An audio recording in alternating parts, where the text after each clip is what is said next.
Hello friends, welcome back to Cosmopolitan Cornbread. So when we first moved into this house, I had commented about this tiny little sink and what a challenge it was, but I will tell you that since we've lived here, I have gotten used to it, and it's really not that big of a challenge anymore, which is probably a good thing, because this week we ended up having to replace our entire furnace system. And so I won't be replacing this sink anytime soon, but that's all right. Today I thought I would bring you into the kitchen while I make a vintage recipe or experiment with one. I had shared the other day about one of the cookbooks that I have, and I decided I was going to give one of these recipes a try. The recipe I'm going to do today is for a coffee cake. Now I decided that while I was going to go ahead and bake a cake, I would go ahead and do a double batch. That way I would have one cake for here at the house and a second cake to take with me to my Bible fellowship. Vintage recipes can be a little challenging because sometimes you have measurements that don't sound like ones that we use today, or you'll see things like using a moderate oven. Well, what temperature is a moderate oven? And so sometimes old recipes can be a little bit of a challenge, and you'll have to do a little bit of homework to kind of figure them out.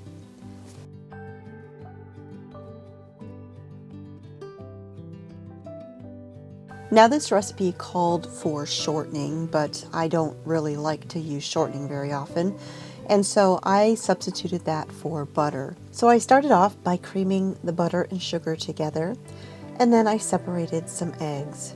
Yolks in with the butter and sugar, and the egg whites into a bowl.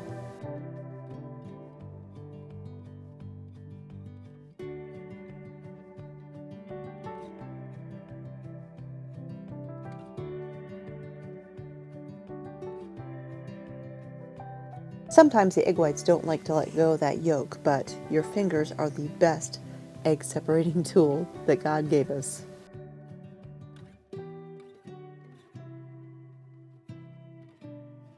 Next, I went ahead and combined my dry ingredients in another bowl. Some all-purpose flour,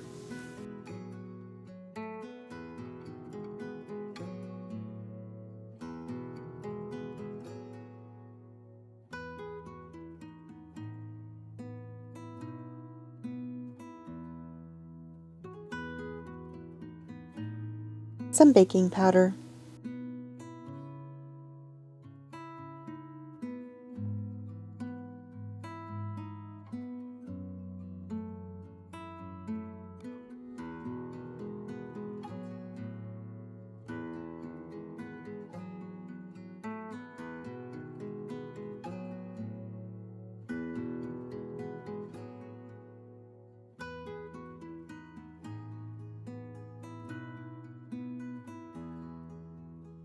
and then I decided to add in a pinch of salt, even though the recipe didn't call for it. Gave those a stir.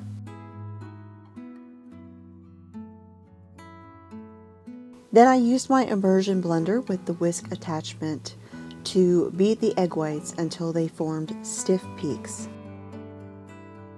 I added half of the dry ingredients to the sugar mixture, measured out some milk,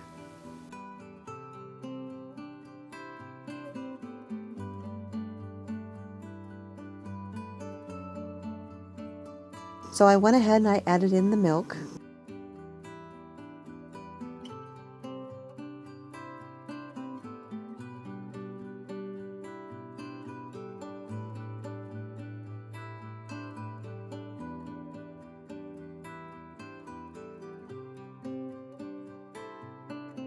I added in the rest of the dry ingredients, mixed that in as well.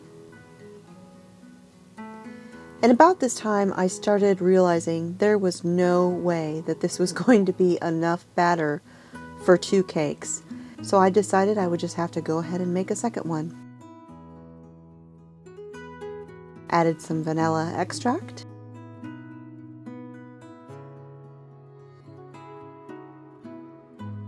And now it's time to fold in the beaten egg whites. Beaten egg whites actually serve as a type of leavening in baking recipes, and so you want to fold these in and not lose all of that air that you had just incorporated into the egg whites.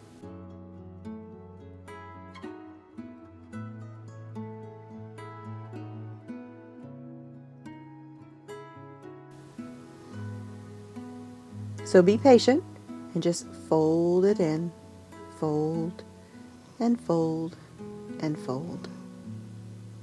Now I had to think a little bit about what size pan to use, and I decided to go with one of my 10-inch cast iron skillets.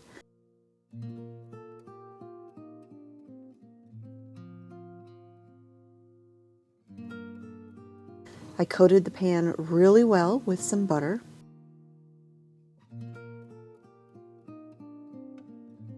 And then I put half of the cake batter into the skillet.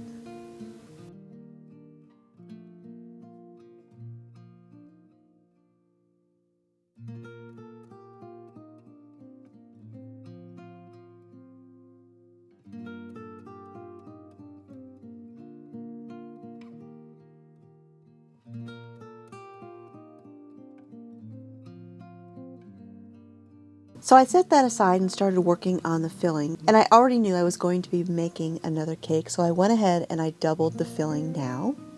That way I wouldn't have to mix it up twice. This filling was made of brown sugar, chopped walnuts, some cinnamon,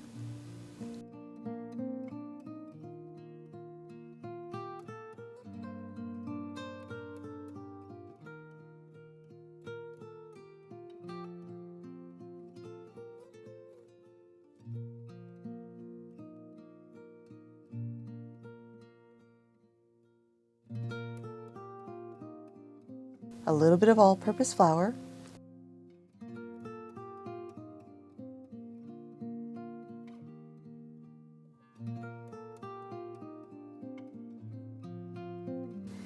and I was mixing this all up and realized this bowl is not big enough.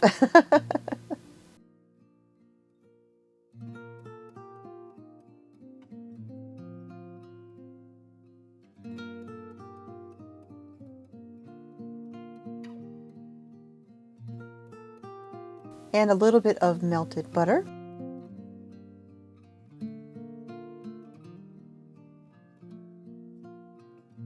Stir that all together.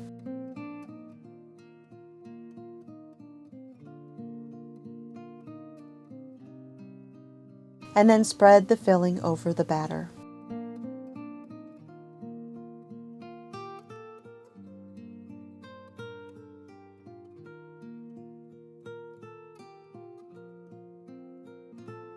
And then I just dropped in dollops the remaining batter all over the filling.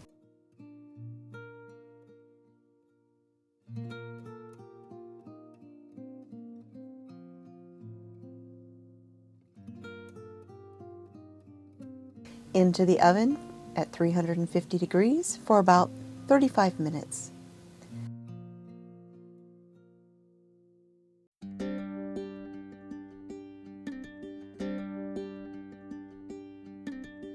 Meanwhile, I whipped together the second cake, but this one I did a little bit smaller. I decided to finish off the cakes with a little bit of a glaze to drizzle over the top. I never really measure this. Some powdered sugar,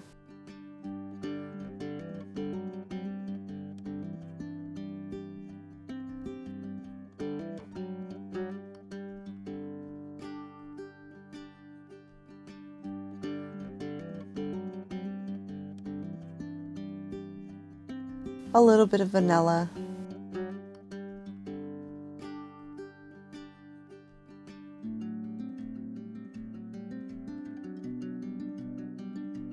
and just enough half and half to whisk it all together.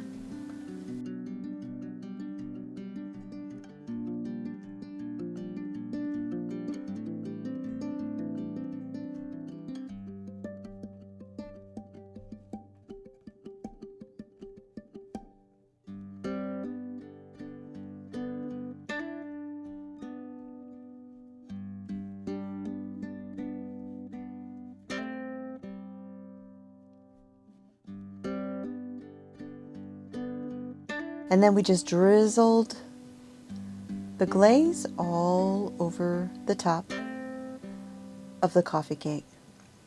Now, if you don't like walnuts, you can of course make this with pecans. I think it would be amazing that way as well.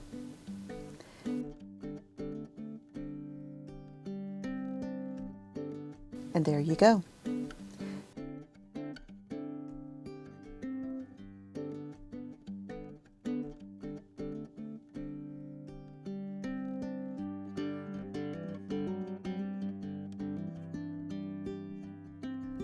You can get the recipe for this vintage coffee cake with my adaptations on my website, cosmopolitancornbread.com, and I'll put a link to that in the video description down below. Thanks for spending time with me here in the kitchen. I'll talk to you all next time.